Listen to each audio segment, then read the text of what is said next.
Salut, alors aujourd'hui on va voir ensemble l'un des aspects fondamentaux du dessin qui va être le contour. Le contour pour les débutants c'est pas toujours facile, pourquoi? Parce que on veut toujours être le plus juste possible tout de suite. On se dit j'ai une courbe en face de moi, je la vois clairement, donc ça va être simple finalement de la représenter.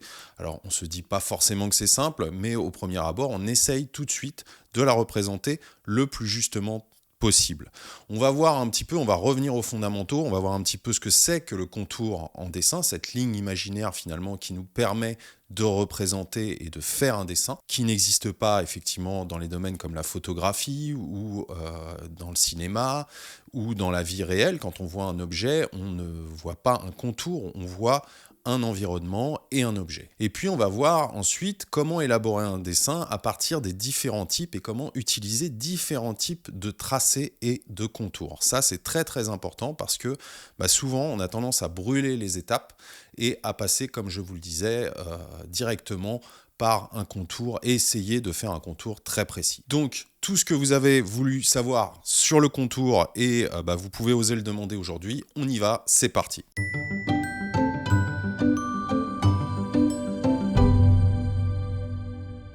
Alors, on va faire un petit compte-rendu, on va prendre un sujet simple, vous voyez, très beau petit chat. Un petit peu en contre-jour, comme ça, la silhouette se délimite bien du fond. On va voir donc comment un petit peu faire un petit compte-rendu au niveau de la construction et des contours. Vous voyez que la silhouette de ce chat, la découpe, en fait, c'est un contour assez complexe. C'est quelque chose d'assez complexe parce que vous avez des courbes qui sont assez fines, assez sensibles. Quand vous faites le tour d'un verre, par exemple, un verre, c'est une structure très carrée, donc ça va. Mais là, en l'occurrence, le petit chat, c'est comme le corps humain, en fait, c'est quelque chose de... les courbes sont assez sensibles et on doit se focaliser aussi sur les proportions, sur l'intérieur du dessin. Et donc, le contour, c'est ce qui nous permet de passer de la photo au dessin, en fait, puisque, il n'y a pas de contour dans le réel et la réalité. Alors, déjà, on commence par une ligne d'horizon, ok, et puis, quand vous avez un sujet comme ça, c'est bien de, en fait, ne jamais passer par la courbe. Vous avez deux types de contours, en fait, en dessin. Vous avez les contours, en fait, ce qu'on appelle les lignes de décision qui vont être le contour finalisé en fait et des recherches. Vous allez chercher avec votre crayon comme ça. Par exemple là vous ciblez la tête, vous allez prendre au début les premières proportions, vous allez tracer un axe et puis vous allez chercher. Et ça s'appelle des lignes de recherche. Ok, la ligne de décision, elle vient bien après. Souvent, ce que les débutants ont tendance à faire, et l'erreur du débutant, ça va être de chercher tout de suite la bonne ligne, en faisant un contour parfait, en essayant de fermer sa forme un peu comme ça, voyez, tout de suite. Ça, vous allez vous planter quasi systématiquement si vous faites ça. Donc, ce qu'il faut faire dans un premier temps, c'est essayer de capter des petits segments. Okay. Pourquoi les petits segments? Parce que une ligne finalement droite, ça va vous donner bien plus d'infos au départ, même si c'est pas juste. Vous allez pouvoir ajuster bien plus facilement un segment par rapport à un autre, voyez, en délimitant les contours comme ça au début, en essayant d'englober, de simplifier la forme, parce que finalement, l'angle, c'est une simplification de la courbe, et la courbe viendra en second plan. Vous avez le temps, il faut déjà que vos proportions soient bonnes, vous avez le temps d'ajuster tout ça, et de passer à la courbe. Alors bien sûr, si vous avez des grands arrondis comme ça, vous pouvez les faire, mais ça ne va pas vous apporter grand-chose parce que vous risquez, on ne trouve jamais visuellement, notre œil doit s'habituer aussi au sujet, et on ne trouve jamais visuellement tout de suite la bonne ligne exactement, quoi. Ça prend, c'est un exercice visuel qui prend plusieurs années pour un débutant, plusieurs années ou plusieurs mois, ça dépend à quelle fréquence vous pratiquez, mais l'outil, d'abord, ça va être, vous voyez, ces segments de tracé que vous pouvez prolonger comme ça. Je vous les prolonge volontairement, ok, pour bien vous montrer le principe. Mais ça, vous voyez, vous avez, par exemple, les muscles là, qui vont être au niveau de l'encolure devant et qui vont se répondre. C'est en fait l'articulation des pattes. Vous allez avoir les directions des pattes qui va être comme ça. Okay, vous avez l'angle là, ici, avec le train arrière et puis les pattes avant qui forment un petit triangle vide. hein, comme ça. Mais ça aussi, c'est un axe, vous voyez. Tracer un axe droit n'est pas valable uniquement quand vous avez des parties du corps qui sont droites. Okay, là, moi, en l'occurrence, pour ce petit chat, j'utilise, comme je vous le dis, alors là, il y a plus d'épaisseur sur la queue. Là, voilà. Là, vous voyez, mon angle là est un peu plus mesuré. Et je vais ajuster mes petits angles comme ça jusqu'à pouvoir dessiner la bonne courbe. Okay, là, vous voyez, c'est peut-être plus arrondi, donc il y a peut-être un autre petit segment comme ça qui va venir s'ajouter à l'autre. Et je vais ajuster mes découpes. Tout ça, c'est des lignes de recherche. Donc je les appuie volontairement, vous pouvez être beaucoup plus léger. Hein, c'est comme quand vous cherchez des arrondis, vous cherchez à schématiser un dessin. Il y a d'abord des contours qui s'appellent les lignes de recherche et les lignes de décision vont venir après. Ensuite, vous allez pouvoir ajuster tout ça. Donc là, j'accélère un petit peu ce dessin et on va voir après dans un second temps comment j'ajuste les choses et je vais pouvoir donc affirmer mon dessin, clarifier mon dessin avec des lignes de décision, c'est-à-dire que là, je vais chercher ensuite davantage la précision pour finaliser mon dessin.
Alors, vous voyez, là, j'ai estompé un petit peu ces lignes, je dirais, ces lignes de croquis, ces angles, hein, cette multitude de segments qui sont mes lignes de recherche.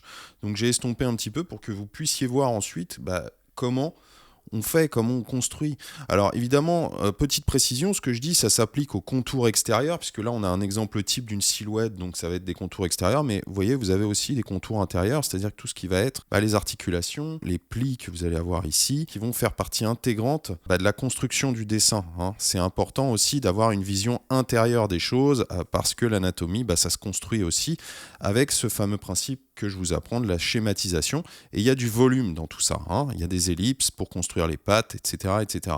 Mais si on s'en tient à la justesse du contour, vous allez avoir cette multitude de segments, comme je vous le disais. Et ensuite, on va habiller les choses et on va pouvoir être beaucoup plus à l'aise pour faire des courbes.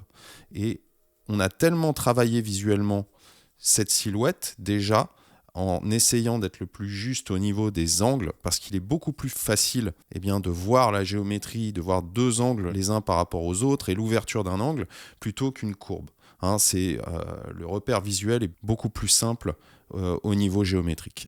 Et après, on s'entraîne avec la courbe. Alors la courbe, ensuite, ce que je vous conseille, vous avez vos lignes de recherche comme ça, donc qui vont être du croquis, okay, ou qui vont être une multitude d'angles comme j'ai fait, et ensuite vous passez à une courbe. Et cette courbe, elle ne va pas se matérialiser en continu. Ce que vous allez faire, ça va être des points de force. Vous voyez, comme je fais, je souligne seulement quelques parties de la courbe, de cette ligne, pour la dynamiser. En fait, vous allez avoir un rendu qui va être beaucoup plus vivant de cette manière-là, en insistant sur certains points du dessin, pas sur tous. Et ça va vous permettre d'installer une vraie dynamique. Vous voyez, là, j'insiste sur certaines parties du contour. Je précise aussi certaines parties du contour dont je suis sûr, parce que je l'ai tellement analysé auparavant, que maintenant, eh bien, j'ai beaucoup moins de doutes et ça va me permettre d'affirmer certains points et les bons, justement. Ok ? Donc là, vous voyez que sous les pattes, par exemple, ça peut être un bon moyen parce que la lumière passe le moins, donc la ligne peut être aussi plus sombre, mais c'est sûrement pas, vous voyez, quand là je fais un contour continu, j'ai vraiment un résultat qui est beaucoup moins dynamique et qui est beaucoup plus plat en fait. Parce que, eh bien, la perspective, la vivacité, elle passe aussi et d'abord par le contour. Comme par exemple en bande dessinée, hein, les dessinateurs de BD, eh bien, passe aussi par cette logique du contour. Et c'est pas pour rien qu'on fait des mises au noir. On fait des croquis, puis des mises au noir ensuite pour affirmer, faire ressortir le dessin et les contours et bien le finaliser. Donc vraiment procéder comme ça. Là, vous voyez, j'ajoute un peu de complexité à l'oreille en faisant justement des faux angles, des choses un peu plus, justement un peu plus sensibles. Et puis, je vais avoir, après, ça va me permettre d'avoir un résultat comme je vous le dis, beaucoup plus clair, beaucoup plus affirmé. Et c'est comme ça que se construit un dessin. Si vous cherchez la courbe, la bonne courbe, la courbe juste directement, le contour juste, vous ne le trouverez pas. Tous les dessinateurs procèdent comme ça. C'est un processus qui fait partie intégrante de la création d'un dessin et de la création justement de cet animal, là en l'occurrence. Voyez. Donc ça ne sera peut-être pas totalement juste, mais par contre, ça sera hyper vivant, vous voyez. Parce que j'installe vraiment cette dynamique par le contour. Voilà, donc si vous êtes débutant, mettez ça en place dans vos dessins, ça va vraiment créer une différence et puis surtout ça va vous permettre d'avoir quelque chose de juste en étant beaucoup plus progressif dans votre processus et votre façon de dessiner. Quand on prend une feuille et un crayon, c'est pas la manière la plus instinctive de procéder, mais je vous conseille vraiment d'intégrer ce processus justement de ligne de recherche puis de ligne de décision dans votre tout simplement votre processus de création d'un dessin. C'est vrai que quand on regarde un dessin et un dessin bien construit, on voit une version finale, mais il y a toutes les étapes de création et toutes les étapes de recherche qui sont hyper importantes et qu'il ne faut surtout pas sous-estimer, je vous le dis souvent.